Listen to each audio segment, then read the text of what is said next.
welcome back to the Brightworks and another matchup beyond all reason, where today we're going to be checking out a 3 versus 3 that was sent on over at my Discord channel, link of course down below in the description section, where we've got some top tier, well, higher tier players. I wouldn't quite say pro, always a little bit fuzzy where that distinction goes, but certainly some players that know what they're doing, so maybe it'll be a good look. I thought anyways it would be a good look at how higher level small team games should be played. So anyways, without further ado, our blue team leader spawning here in the seas as a Cortex commander, a commander of course that goes by the name of Scuttles.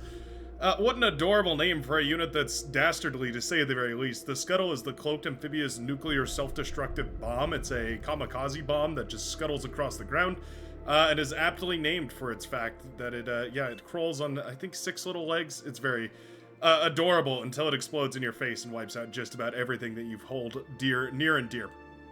Anyway, Scuttles clocking in at 32 open skills, hailing from Canada and going to be playing with some silver chevrons as well. So an experienced player, to say the very least, leading the blue team here today.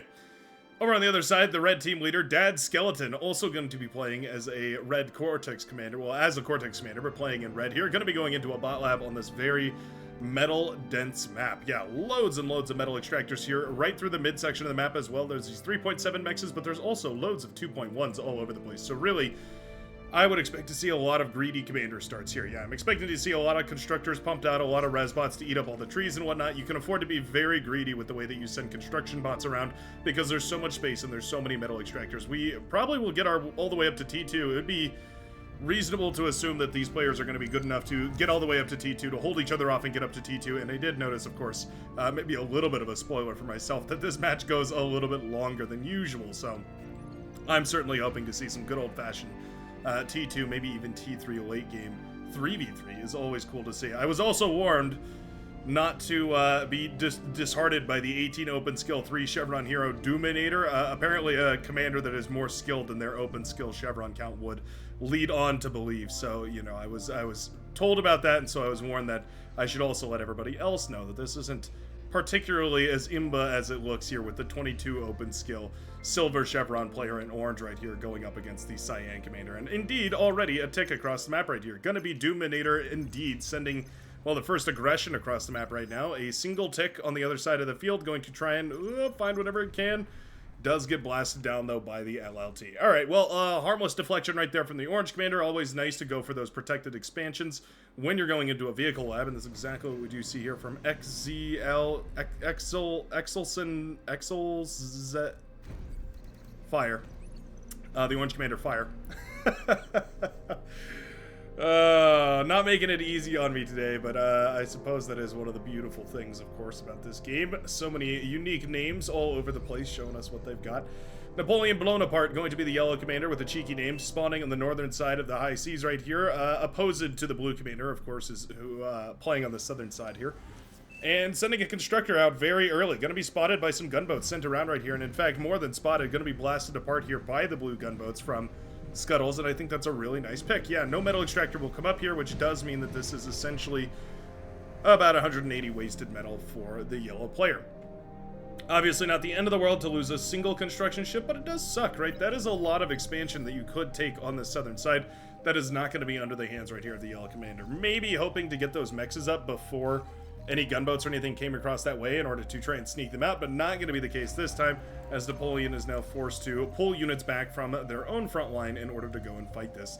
Now, this is not the end of the world, because of course we have this other constructor moving around as well, so it's going to be moving around the seas over on this section in order to try and claim as many of these as possible. Essentially both Navy commanders vying for control of as much of those mexes as possible. I believe we saw a 1v1 on this map. I believe it was one of the fight nights. We saw a pro-level 1v1 on this map, and it was pretty interesting.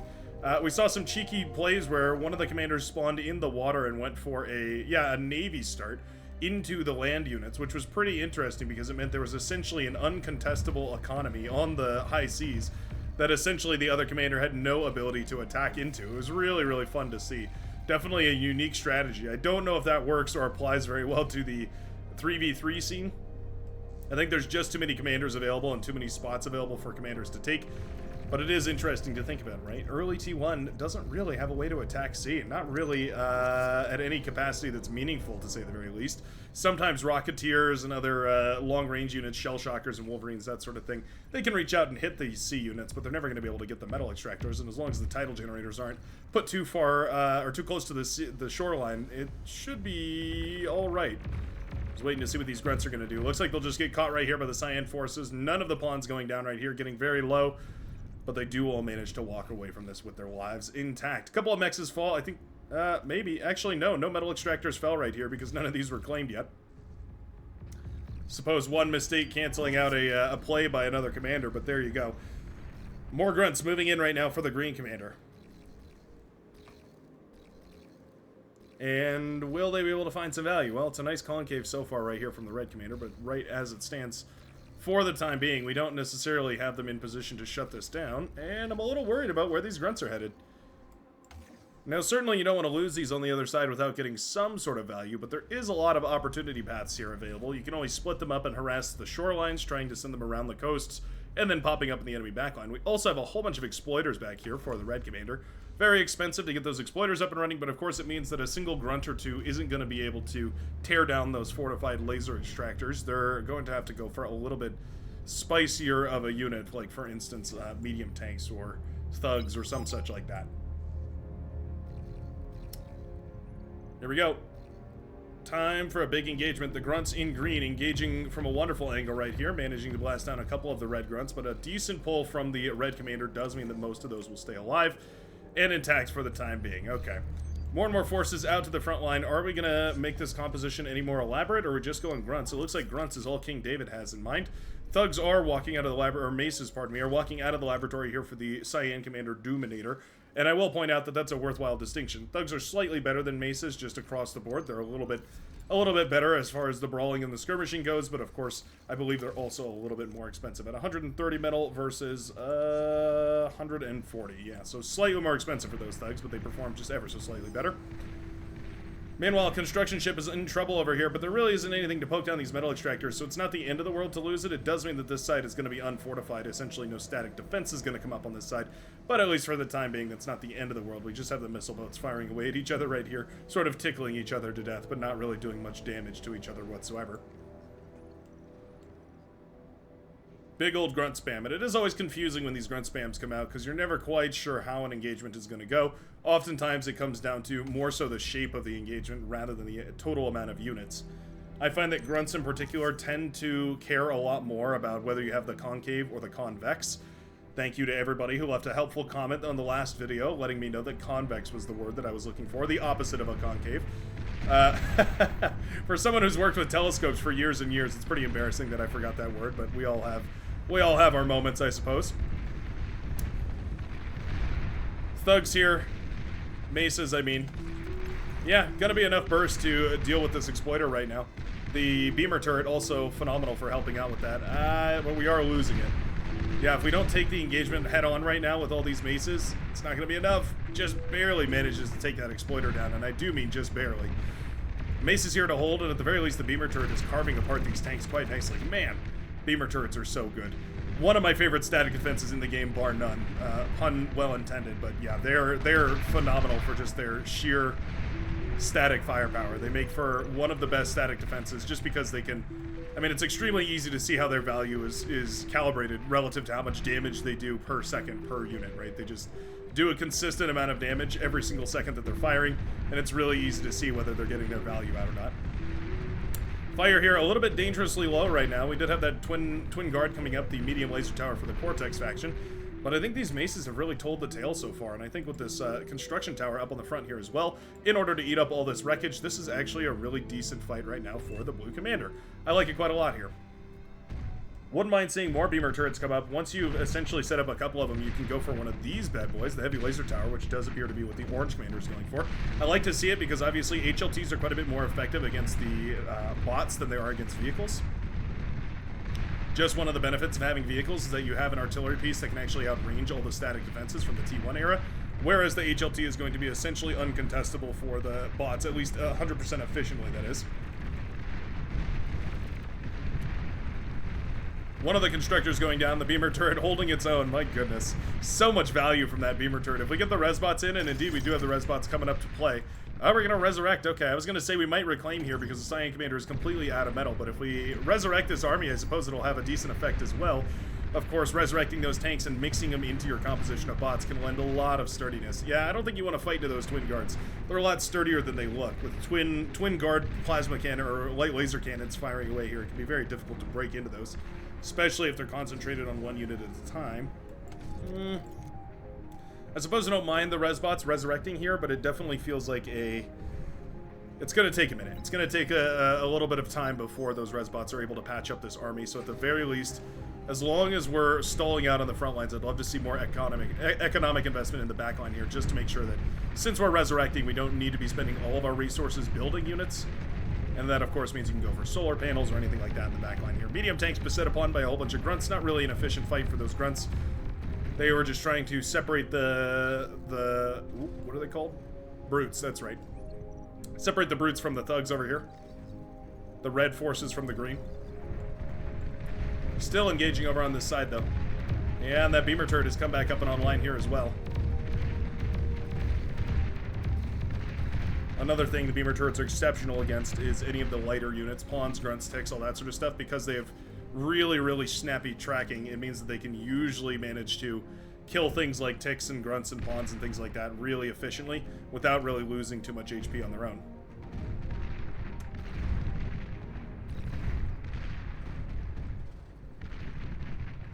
Nice micro right there from the Orange Commander, pulling back the injured tank and making sure that we have enough firepower on the front lines here. This HLT comes up and it's going to start denying a large area right here, so I'm not sure if the resurrections are really worth it at this point. Yeah, I think just going for mass production would have really been a better option right now. Rocket bots might be a good investment here as well, just for the fact that they can really easily damage these tanks while they're retreating. But for how efficient the Maces have done here, it's definitely not been a bad fight so far for the blue commander. Construction tower goes down once more. That is a bummer. Losing that construction tower over and over definitely hurts right here, but I feel like we're definitely losing the lead. Whoa! Big commander trade on the southern side. We're losing the lead on that orange fight right there because the Cyan Commander has the resbots. If they resurrect that metal and put it back into the economy, I think it's going to be a wonderful time. This is a wonderful trade right here, as it looks like a big old tank battle has ensued, but the numbers are in the favor of the green commander. You can see how that snowballing effect has really ran away right now as the green tanks begin to overwhelm the red, but still pushing forward very aggressively. The red commander is throwing away so many of those brutes. I can't help but wonder if this was an inefficient fight to lose the front line with. I mean, still... Oh, can't middle click for some reason. There we go. Okay. Wonder if this mouse is dying on me. I've been having issues recently. Uh-oh. Time for some hardware upgrades. Upgrades, people. Upgrades. Yeah, we need to eat all this up pronto. This should be a whopping... Wow. Almost 6,000 metal worth of wreckage on the front line right here, just in medium tanks and other corpses. Whoever manages to reclaim most of this, all of this, or most of this, is going to be in a huge advantage right now. Orange Commander calling GG as suddenly the Maces have overwhelmed this front line. The Mace production, as well as all the brutes that have been resurrected right here, have eventually overwhelmed the production capabilities here for the Orange Commander, who is just on a couple of solar panels in the back line. Yeah, very tricky indeed. Now this is an interesting play. The Yellow Commander, Napoleon Bonaparte, has gone ahead and gone for a seaplane factory. Interesting, okay. We've got a bot lab coming up over here in order to expand down the southern side. I love to see that, but now it's time for the gunships.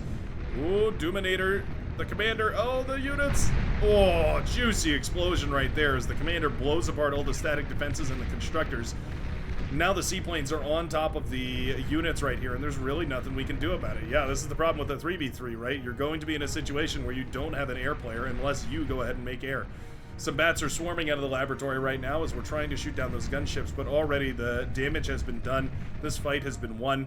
Resbot needs to start eating, and we need to start seeing an investment. It's time for T2. It's time for T2 5 minutes ago. Any commander, any of the two commanders on land right here should be able to go into T2 very easily at this point. Essentially just going into T2 off of Reclaim alone. Resbot just standing idly by right here. Yeah, not my favorite thing to see. Maces rolling out of the lab right now are quite nice, and of course the more we fight on the front line here, this is always going to be efficient, because once the first battle is won and you have the numerical superiority, continuing to press with that advantage can eventually lead you to the enemy's lab. Orange Commander, Still on T1 as well. Okay, went for some T1 air constructors. Interesting. We already have fighters in the air, though. Oh, we're going for a res on the commander. I'm not sure if that's the favorite thing today. My favorite thing I've seen today in this match. I think eating up that metal and going for T2 would have been a much wiser investment right now. Air cons have been shot down right here by the bats. Those T1.5 swarmer planes are extremely powerful, especially against the T1, and just like that, shutting down the commander here as well. Orange commander calling out to his team that he is losing this front line, but it's about time that we see the collision of forces here. Yeah, this is going to be an interesting one, where suddenly the cyan commander has won this lane, and it's time for the red commander to make a choice. Do we push for the victory through the green side on the left here, or do we move over to support our friend in dire need? We have the Cortex Air Lab. What we should be making is Shuriken. Shuriken could clean up this fight extremely easily, right? We have a little bit of anti-air here, which is always nice. They're going to be shooting down some of these construction planes. But as soon as you get those anti-air cleaned up, or even if you can just make enough Shuriken to paralyze all of them, you're going to be able to take a really efficient trade right here. Finally, red forces head in this direction, and really, I think, I mean, the res on the commander is nice, of course, and a 3v3, getting that commander up and running is actually pretty important. But getting the reclaim on a lot more of this wreckage seems really valuable. Massive army that's been built on the northern side and was completely unscouted by any commander. We do have the airplanes in the air in order to shut down the gunships that are coming across, and they were clumped up quite nicely too, meaning that the fighters actually took a really nice trade right there. Swarmers blasting apart as many of these gunships as they can. How much value can they find? Looks like the answer is 0 value, as the gunships crash and burn on the ground without really managing to do diddly squat. Doominator back up and on his feet right here, that Armada commander standing strong. I wonder if we're going to go for the res on the orange commander as well here, try and fight for that commander supremacy. Red team resurrecting here as well, trying to get that commander up and running. Actually, just in a general res and reclaim command right there, so not really focused either way right there. How are we still on T1? Ah, there we go. Okay, looks like the cyan commander has decided to go for T2.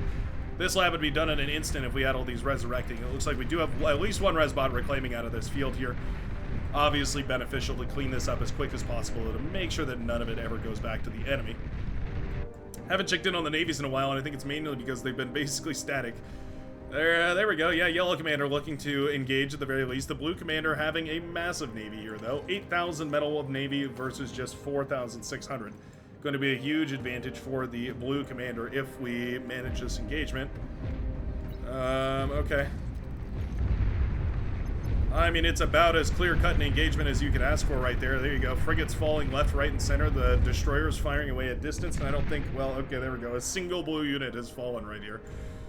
That's brutal. Brutal to say the very least. All right, resbots mass resing at this point. We have enough resbots that we can get the tanks up quick enough that I think it's meaningful at this point, maybe. It's all about how quickly you can resurrect everything. And if you can get it all resurrected quick enough that you can basically build the army as fast as the enemy is reinforcing, then you're never going to run out of force in order to continue pushing forward right now.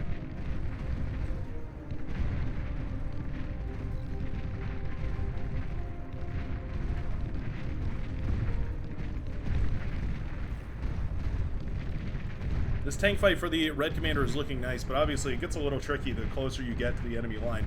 Love this aircon, by the way. This has been reclaiming 36 metal a second out of this pool and has been doing a wonderful job. Certainly paying for itself, but also doing a great job of helping assist the green commander here, who's gonna need that. Gonna need that metal support very quickly. Riot tanks, not a bad idea.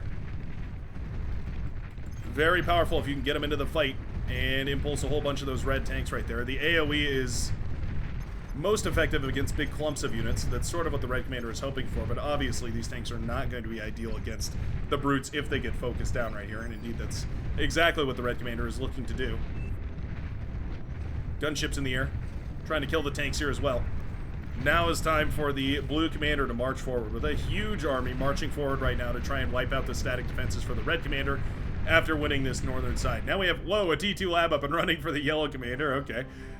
You know what? I don't mind it. Yeah, kind of hidden away on that northern side right here. A little bit of a lack of scouting means that the yellow commander has gone ahead and gone for that T2 lab.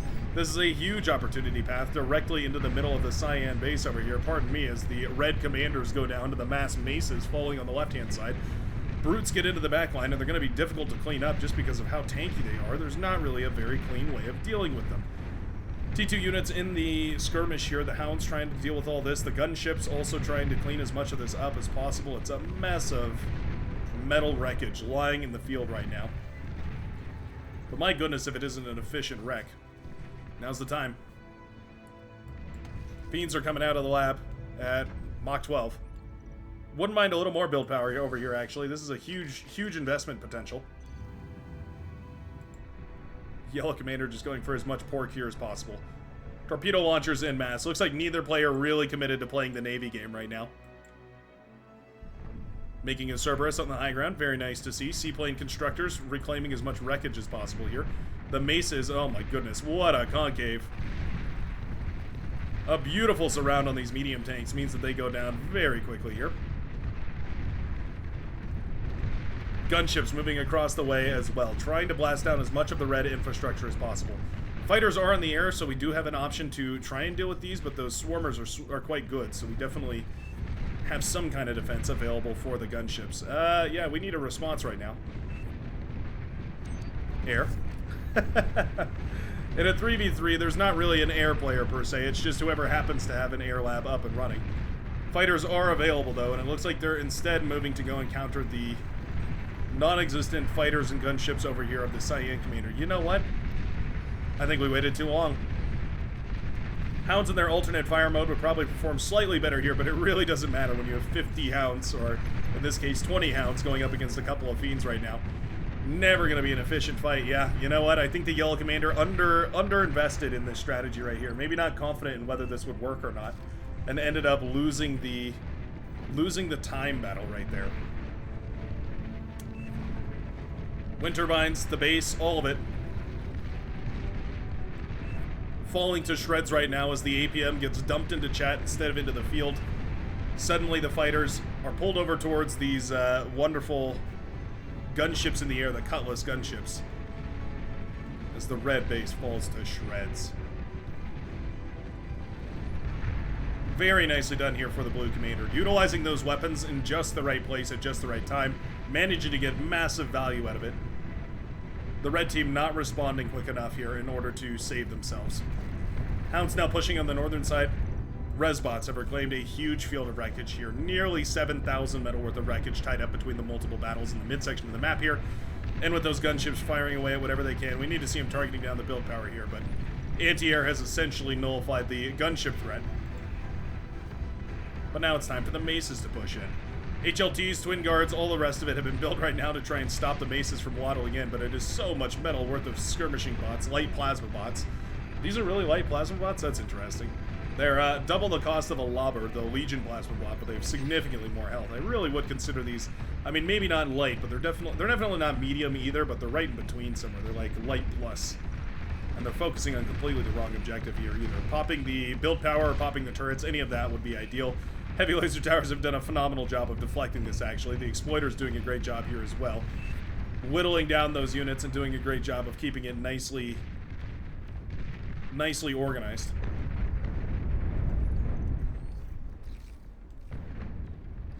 Well destroyed, if you will. Not necessarily the most stellar micro I've ever seen on units, but doesn't really matter when the entire base has been ravaged. Cerberus cannon.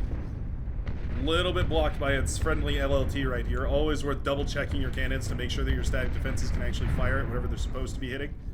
Cerberus here unable to in the way that it can't shoot into its own laser tower, obviously. I mean, it could if you wanted to make the ultimate sacrifice, but it usually will try not to. Red spots here. Just having a party. Deconstructing these grunts right here. I don't think it really matters at the end of the day, though. The grunts are going to be more than happy to blast these down pretty quickly. Resbots resurrecting Resbots here. What a weird battle between all those units, but it will mean that there's a massive pile of Resbots available now, and those are all going to go back to King David, the Green Commander, who's going to be more than happy to use those Resbots for whatever nefarious purpose they can imagine. The Red Commander, now wiped almost entirely out of this match. We have a single medium tank and a whole bunch of Resbots in order to, well, reclaim things, I suppose. Going to resurrect some static defenses and other stuff. but basically knocked out of the match entirely. And indeed, there we go. The red commander taps out, meaning the red team is cut down to 2 out of 3 of its total players. Worth considering that that's also a significant hit to the total APM of the team, right? That's about a third of the team's APM, you know, give or take, not necessarily 1-to-1, right? But relatively speaking, assuming everyone's about as good as each other, definitely a hit here. Medium tanks in the backline having a wonderful time blasting apart the static defenses and metal extractors and all the rest of it. The orange commander turning themselves into a porcupine, trying to make themselves as difficult to push as possible, setting up static defenses all over the place, but all of it really is just T1, and there's not a lot that it can do. Not a lot that they can do, pardon me, in order to shuttle that down. Destroyers here are going to be parked against the static defense, essentially nullifying it. The missile ships as well, providing the same luxury, allowing these boats to fire away from long distance without really any threat.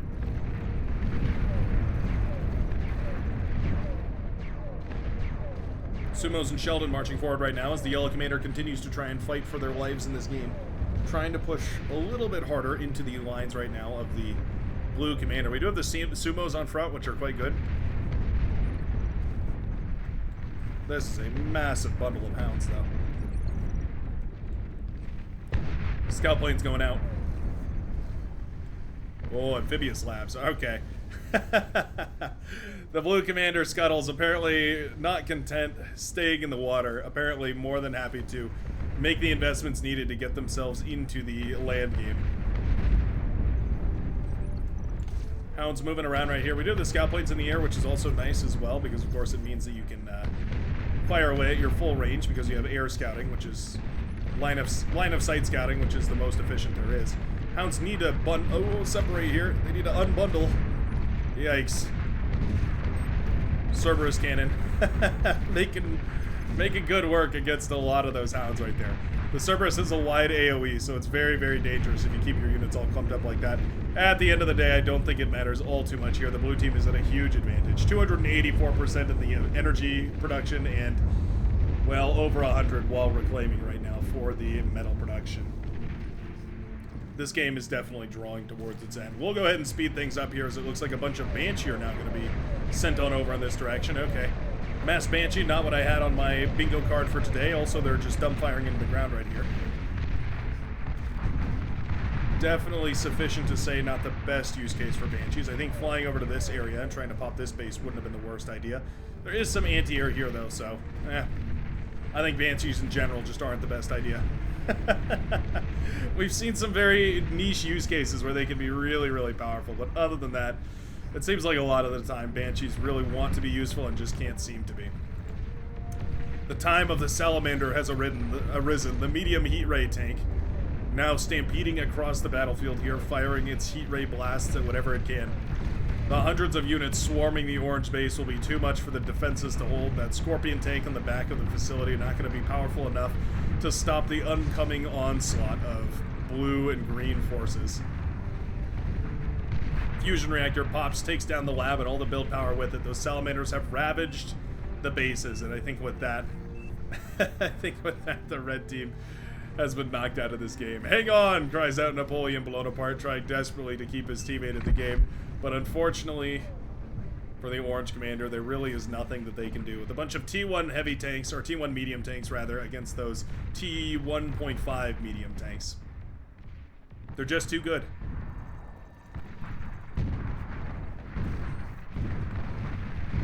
Hounds here continuing the assault. I feel like we're losing sight right now of the objective of the game, of course. It's killing the enemy commanders that we should be going after. So seaplane gunships in order to make sure... Oh, we have a spy bot over here. Okay.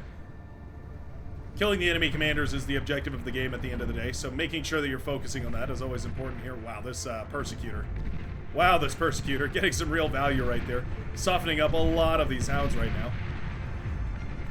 Well, albeit, I mean, 9 kills so far is not bad, and continuing to grow as well.